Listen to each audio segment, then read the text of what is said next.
큰일입니다. 국내 당뇨병 환자가 600만 명을 넘어섰습니다. 고위험군은 1,500만 명에 육박합니다. 모르고 지내는 사람까지 합하면 국민의 2천만 명 이상이 당뇨에 노출되어 있습니다. 당뇨는 관리하지 않으면 서서히 혈관, 신경, 눈, 심장, 신장이 손상됩니다.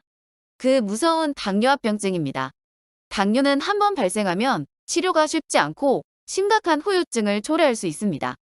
하지만 우리가 매일 먹는 밥으로 관리가 가능한데요.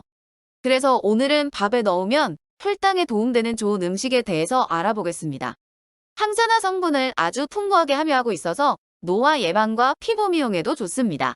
이보다 더 편하고 좋은 방법도 없을 거라고 생각합니다. 첫 번째는 연자육입니다.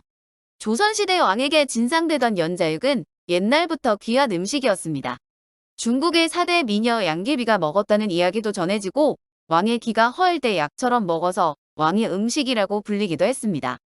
연자육이란 연꽃의 잘 익은 씨앗을 말합니다. 연의 많은 부위는 한약의 재료로 사용될 만큼 건강에 좋은 식물입니다. 연자육의 효능은 저항성 전분이 풍부해 탄수화물의 체내 흡수량을 줄이는 데 도움이 된다고 합니다. 몸매 관리와 혈당 관리에도 도움이 된다고 하니 이렇게 좋은 게 있을까 싶습니다. 게다가 심장에도 좋기 때문에 심장병을 앓고 있던 성종도 심장병 완화를 위해 연자육을 섭취하였다고 합니다. 그리고 지방 흡수를 억제하기 때문에 노폐물 배출 및 다이어트에 큰 도움을 줍니다. 그리고 신경 안정작용이 뛰어난 재료이기도 합니다. 고지혈증이나 당뇨도 스트레스 때문에 조절이 안 되는 분들이 많은데요. 이런 분들은 비타민처럼 먹어도 좋다고 합니다. 연자육밥을 짓는 방법인데요.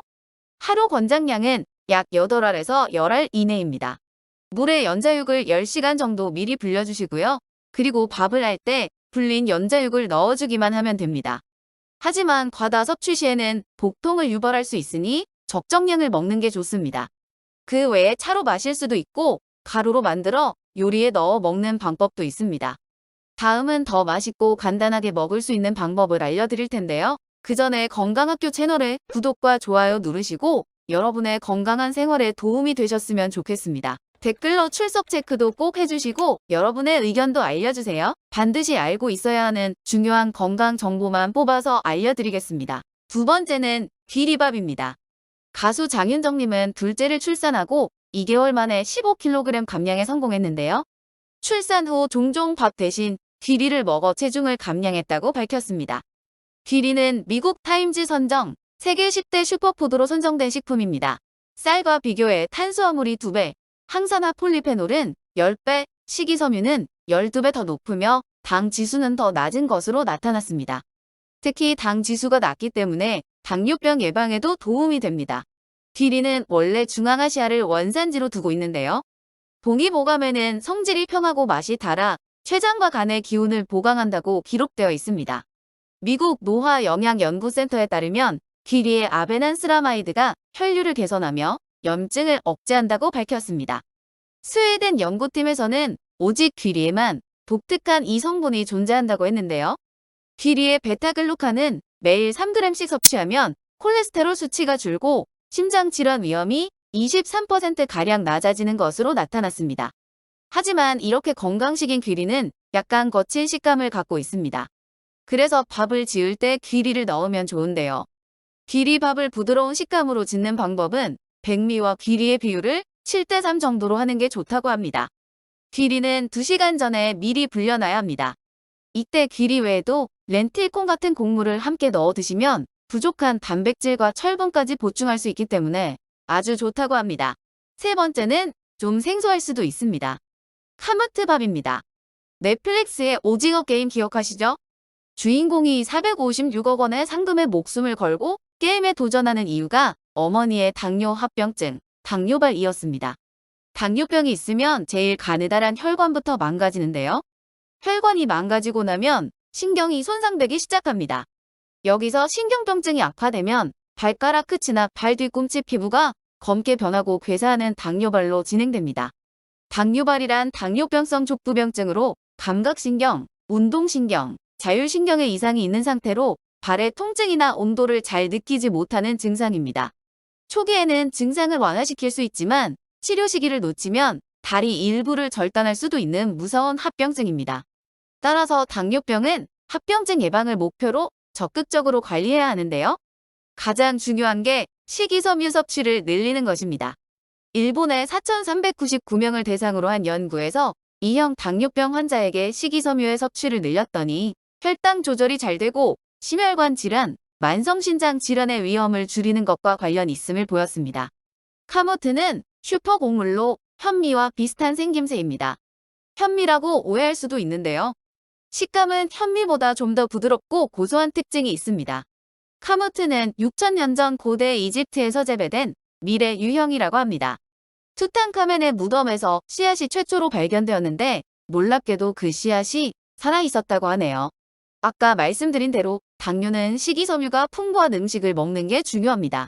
카모트에는 이런 식이섬유가 백미보다 무려 8배나 많이 들어있다고 합니다. 또한 당뇨가 있으신 분들은 GI 지수, 즉 당 지수를 항상 신경 써야 합니다. 백미의 당 지수가 84고 현미의 당 지수는 56인데요. 카모트의 당 지수는 40입니다. 가장 낮은 당 지수를 보여주기도 합니다. 카모트는 식감이 좋기 때문에 밥에 넣어 먹는 경우가 많습니다. 가장 일반적인 방법은 쌀과 카모트의 비율을 7대3으로 먹다가 적응이 되면 1대1로 늘리는 것입니다. 카모트를 불리지 않고 밥을 지어 먹으면 톡톡 씹히는 식감이 있습니다. 부드러운 잡곡밥을 드시고 싶다면 한두 시간 불린 다음에 밥으로 지어 먹어도 좋습니다. 네 번째는 혹시 이런 것들을 잘 실천 못하는 분들 집중하세요. 바로 쌀밥에 식물성 기름을 한 숟갈 넣는 방법이 있습니다. 여기서 중요한 게 저항성 전분입니다. 의학 저널에 실린 저항성 전분에 관한 논문을 보면 저항성 전분은 당뇨와 비만, 대장암 등의 질병 치료에 효과적이라고 나타났는데요. 저항성 전분이란 말 그대로 소화효소에 분해되지 않고 저항성 성질을 갖는 전분을 말합니다. 흡수되지 않고 그대로 배설되기 때문에 혈당도 빠르게 높아지지 않습니다. 미국 화학학회에서도 연구 결과를 발표했습니다. 쌀밥을 지을 때 코코넛 오일을 한 숟갈 넣고 12시간 동안 냉장 보관했더니 저항성 전분 함량이 10배 증가했다고 합니다. 칼로리도 무려 50에서 60% 감소한 것으로 나타났습니다. 그 이유는 코코넛 오일이 쌀에 포함된 탄수화물의 화학 구조를 저항성 전분으로 바꾸기 때문입니다. 즉 쌀밥을 지을 때 식물성 기름을 한 숟갈 넣어주면 저항성 전분 함량을 극대화할 수 있습니다. 여기서 넣은 오일은 올리브나 아보카도 오일, 콩기름, 들기름 등도 된다고 합니다. 또한 쌀밥을 냉장 보관하면 식감은 조금 떨어져도 저항성 전분이 많이 생기게 됩니다. 쌀밥의 저항성 전분은 1도에서 4도 사이에서 활발해지기 때문에 냉동실보다는 냉장실에 보관하는 것이 혈당 관리에 더 도움된다고 할 수 있습니다. 보통 6시간 이상 냉장 보관 후에 먹는 것이 좋다고 합니다. 그 외에도 아침 식사는 거르지 않는 게 좋고 샐러드 위주의 식사를 하는 것도 중요합니다. 오늘은 당뇨 예방에 좋은 밥하는 방법을 알아봤습니다. 오늘 영상이 여러분의 건강에 도움되시길 바라며 구독과 좋아요 누르시고 내일도 건강하게 등교하시길 바랍니다. 감사합니다.